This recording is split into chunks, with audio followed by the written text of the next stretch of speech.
ایک صاحب میرے پاس آئے، کہا رزق کم ہے، کچھ عرصے کے بعد پھر ملا، کہا اس مشق اور محنت پہ اللہ پاک نے واقعی میرا رزق کھول دیا ہے اور میرا رزق وسیع کر دیا ہے اور میرے رزق میں راحت، رحمت اور برکت ہے۔ تو اللہ سے کبھی بھی نا رزق ایک نہ مانگیے گا، کبھی بھی رزق ایک نہ مانگیے گا، ہمیشہ اللہ سے دو رزق مانگے۔ اور قرآن کی بد دعا بہت سخت بد دعا ہوتی ہے، اور قرآن کی بد دعا سے بچو۔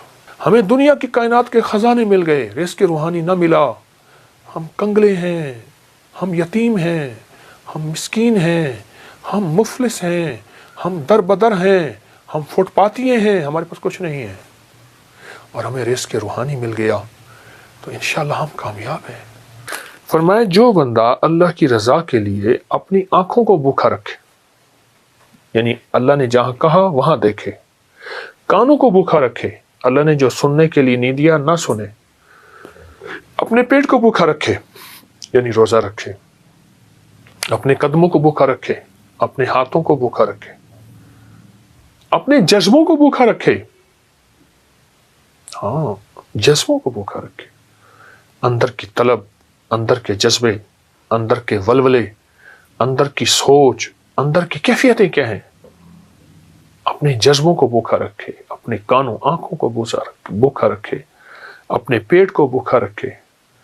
میں اللہ پاک خوش ہو کے کہتے ہیں میرے بندے، میں تیری نسلوں کو فقر سے بچاؤں گا، غربت سے بچاؤں گا، تنگ دستی سے بچاؤں گا۔ ساری دنیا میں زمین تانبے کی بن جائے، سورج سوا نیزے پہ آ جائے، اگنے اگانے کے لیے کوئی چیز نہ ہو، پر میرے بندے تجھے میں بھوکا نہیں رکھوں گا اور تیری نسلوں کو بھوکا نہیں رکھوں گا، اور غیب کے خزانے سے انہیں کھلاؤں گا، اور غیب کے خزانے سے انہیں پلاؤں گا، اور غیب کے خزانے سے ان کو کھلا پلا کے تجھے بتاؤں گا کہ میں ایسے کھلاتا ہوں اور میں ایسے پلاتا ہوں۔ میں آپ کو ایک عجیب واقعہ سناؤں۔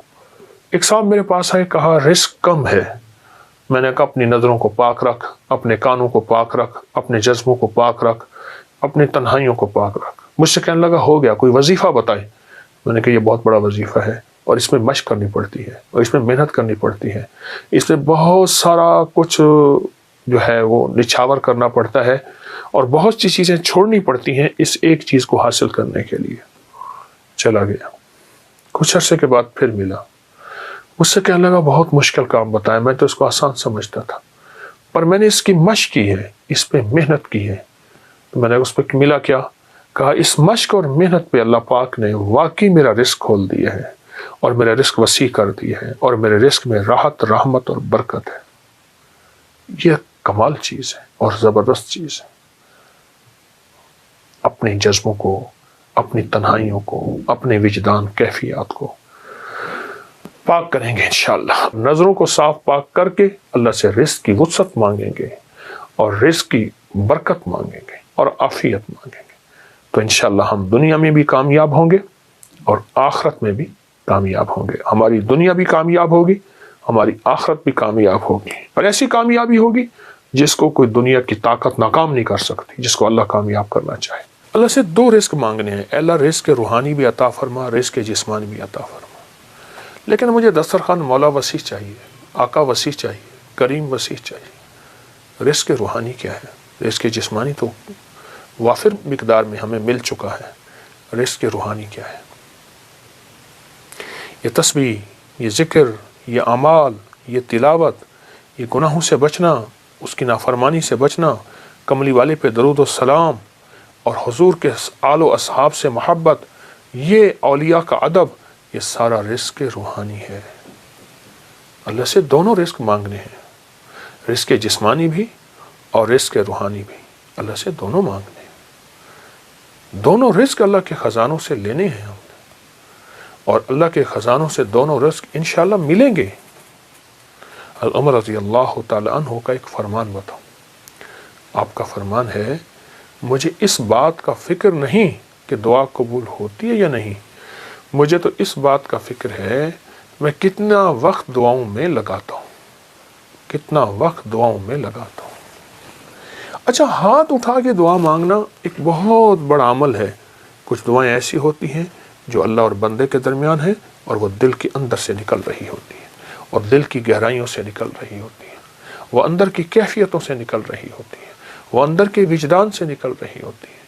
کچھ دعائیں ایسی ہوتی ہیں، کچھ دعائیں ایسی ہوتی ہیں، ہاں وہ دعائیں مانگیں، وہ دعائیں اللہ کے خزانوں سے ہم لینے والے بن جائیں۔ تو اللہ سے کبھی بھی نا رزق ایک نہ مانگیے گا، کبھی بھی رزق ایک نہ مانگیے گا، ہمیشہ اللہ سے دو رزق مانگے، رزق روحانی اور رزق جسمانی۔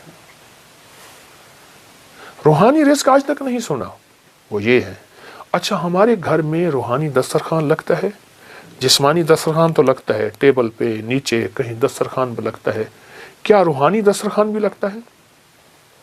اس کو سوچیں۔ اگر روحانی دسترخوان نہیں لگتا تو آج کے بعد روحانی دسترخوان لگائیں۔ تلاوت روز ایک پارہ پڑھ لیں، نہیں پڑھ سکتے ایک پاؤ پڑھ لیں، نہیں پڑھ سکتے ایک ورق پڑھ لیں، قرآن کی زیارت کریں۔ میں ایک مری میں ایک جگہ جانا ہوا تو وہاں انہوں نے کہا ہمارے گھر میں کسی نے جادو کیا ہوا ہے، ہمارے گھر میں مشکلات ہیں، مسائل ہیں، الجھنیں ہیں، ناکامیاں ہیں، پریشانیاں ہیں، بہت زیادہ پریشانیاں تھیں۔ تو اللہ پاک نے دل میں ڈالا، کشف وغیرہ کے دعوے تو کر نہیں سکتا۔ میں نے کہا آپ کے گھر میں قرآن کی بد دعا ہے، اور پھر میں نے انہیں ایک واقعہ سنایا۔ ایک بہت بڑے درویش تھے، وہ ہر سال ایک جگہ جاتے تھے، چند دن وہاں گزارتے، لوگوں کو اللہ اللہ سکھاتے۔ تو انہوں نے کہا حضرت ہمارے یہاں قریب ایک گاؤں ہے، بستی ہے، ان کے لوگ بہت پریشان ہیں، آپ وہاں بھی تشریف لے جائیں۔